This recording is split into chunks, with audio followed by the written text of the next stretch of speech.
since I'm just driving, I'm going to go ahead and make a part 2 of those signs that you're probably spiritually gifted and you're likely ignoring them, right? So I'm going to assume you want to hear more, but also I still have a long drive.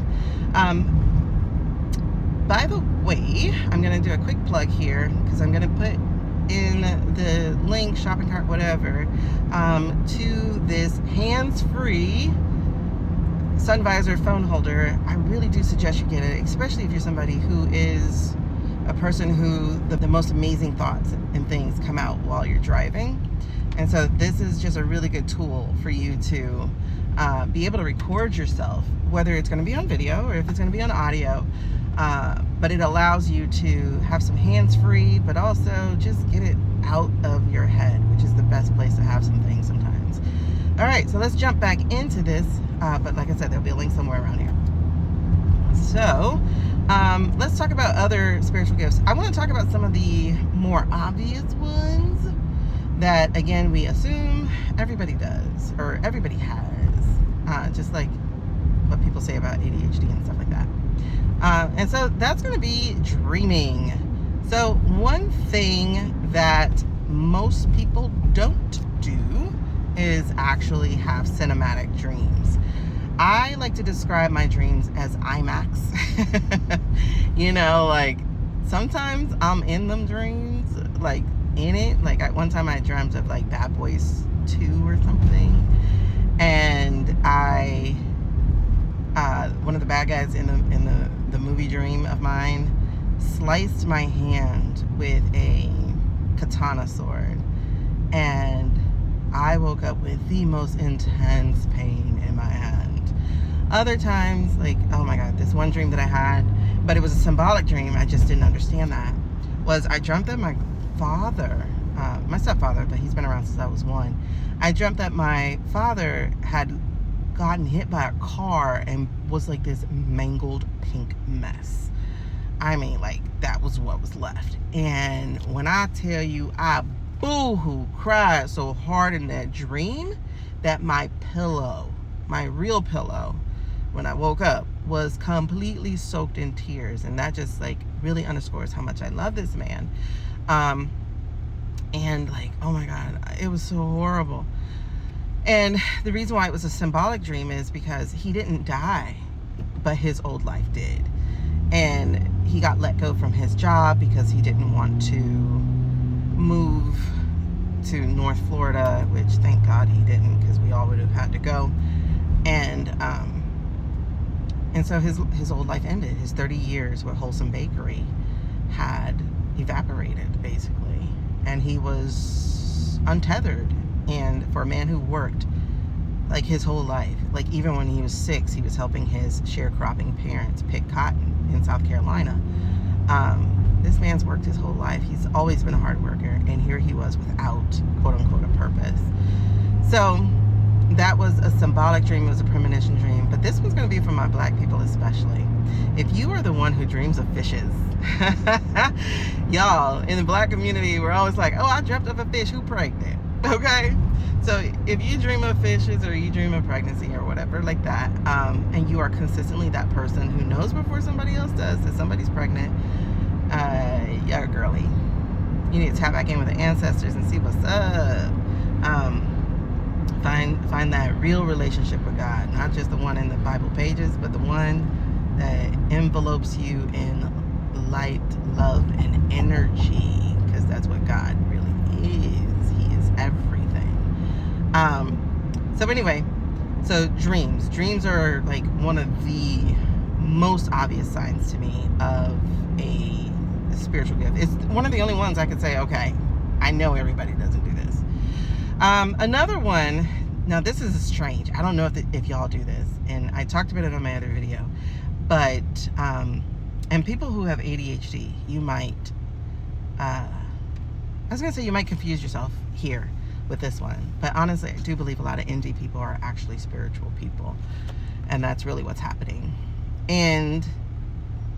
But you hear voices, And I don't mean in a, oh, I'm schizophrenic way. Maybe that's why people think they are schizophrenic. But you're literally hearing spirits talk. And maybe they're from past lives that you've lived. So maybe they're just memories or things. Or maybe they really are spirits around you, because maybe you're actually a medium and you just don't know this. Like, other people say they see things, but I'm not a seer. Like, not that way. I don't see visually. I do a little bit, but I tend to feel and hear more than I see. And so I'm always hearing voices. And as I shared on the other video, like, I'll hear them in different languages that I don't even speak, but I could totally understand them until I focus and go, wait a second, why am I hearing? And then now I don't understand a damn thing coming out of it. I've also have cases like when I'm really, really, really tired. That's usually when those other foreign languages start. But like when I'm really, really, really tired, and my dreams will start without me. So I will literally hear my dreams playing out loud, and it's crazy.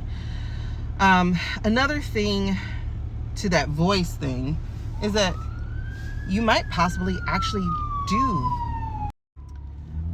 Yeah, I didn't want y'all to hear too much siren, but you might actually do hear voices. And especially if you are a person that God is trying to keep going a certain type of way, and that would be all of us, but like sometimes you got to pay attention to it. So like, I'll give you 2 instances really fast since we're already down to 6 minutes. And okay, so in 2024, in 2004, there we go. I was at an extremely, actually both voices happened in this same year. Both instances of voices I can give you right now. And they were deep male voices. But in 2004, I was going through like the roughest time of my life. My grandfather died in February 2004, and that man was my first father, so to speak. Like, yes, my stepfather stepped in when I was 1, but my grandfather, like, he's always been that father for me. Like, you know.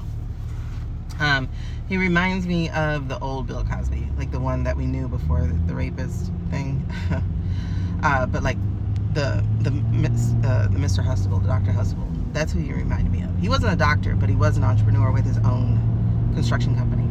Anyway, so he died in 2004, and I actually knew he was going to die because my left eye was doing some weird thing, and my right eye means babies are coming. My left eye means, oh no, pay attention, something's about to happen, usually death. Somebody's dying. And this was actually the first time I had this left eye experience. And my mom called me. She was like, he's in a hospital. I'm like, we're coming home. I was in Disney. I still had time to be in Disney. And I left and came home, but I got home too late. He had passed. And anyway, so in 2004, really low time. I switched jobs. I hated the job that I moved to. And I really hated this job. It was actually causing me to have an ulcer. And I was out at lunch one day with a friend, and I had been feeling the need to resign. But I thought it was just me. I thought I was just trying to resign because I hated this job. I'm like, they don't have a bathroom nearby. Like, I have to walk 15 minutes to the bathroom. That's my whole break. Da da da da. Because it was another college. I worked at a college before that, but this was a bigger campus. It was just, I didn't like it. Anyway, so I'm sitting in this car with my colleague, and we're just talking, having lunch or whatever. And I hear out my right ear, as if somebody was standing right behind me, I said, quit. It was booming. It was whatever. When I tell you, y'all, I went to that office. I typed that resignation letter, and I submitted it right away because I was just too scared to not do that. And at least I knew then it wasn't me that was feeling the need to quit. The second time, because we're now at 9 minutes, same year, I had got into a master's program I wanted to be in, but my financial aid was just really effed up, and things weren't working, and I was struggling with the class because I was undiagnosed, didn't know I had ADHD. So I was really struggling with the research portion of this master's program. And so I was sitting on a fountain, just feeling really hopeless and thinking about ending it, right? And all of a sudden, in the fountain, the light got brighter, and I heard a symphony. And then I heard the words El Shaddai. I've never heard of that before.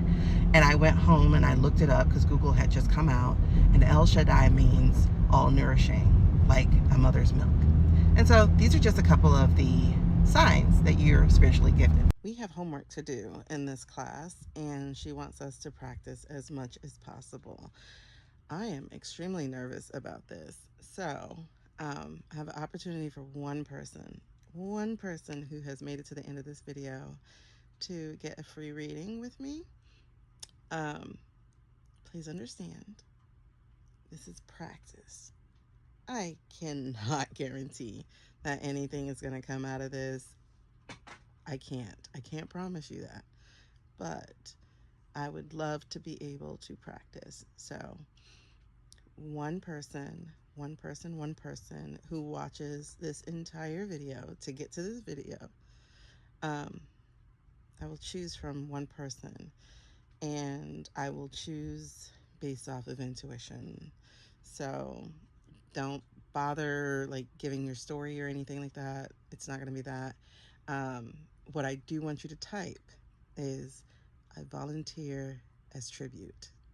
Yes. And it has to be exactly that way. I volunteer as tribute. Okay? So, thanks.